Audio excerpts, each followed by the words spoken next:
ગઢડા અંત્ય પ્રકરણનું 8મું વચનામૃત.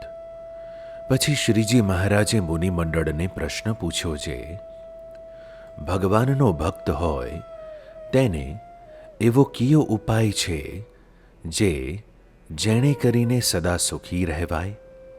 પછી મોટા મોટા સાધુ હતા, તેણે જેવું જેને સમજાણું તેણે તેવો ઉત્તર કર્યો.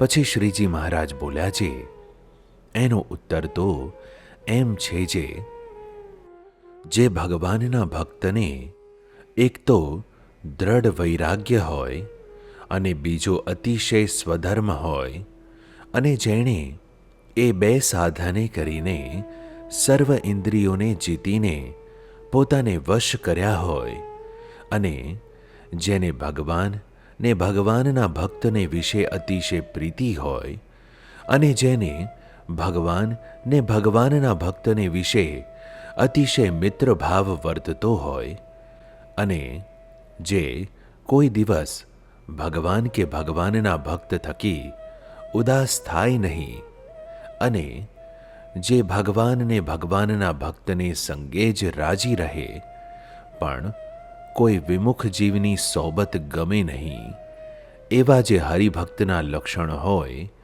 તે આ લોકને વિશે તથા પરલોકને વિશે સદાય સુખીઓ રહે છે. અને વૈરાગ્યને સ્વધર્મ તેણે કરીને જેણે પોતાના ઇન્દ્રિયોને વશ ન કર્યા હોય, તો તે ભગવાન તથા ભગવાનના ભક્તને સંગે રહ્યો થકો પણ દુખીઓ રહે છે. શા માટે?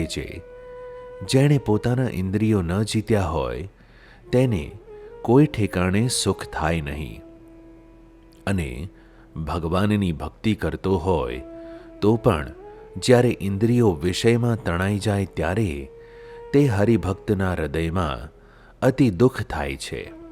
માટે સર્વે પોતાના ઇન્દ્રિયોને જીતીને વશ કરે તે જ સદા સુખીઓ રહે છે.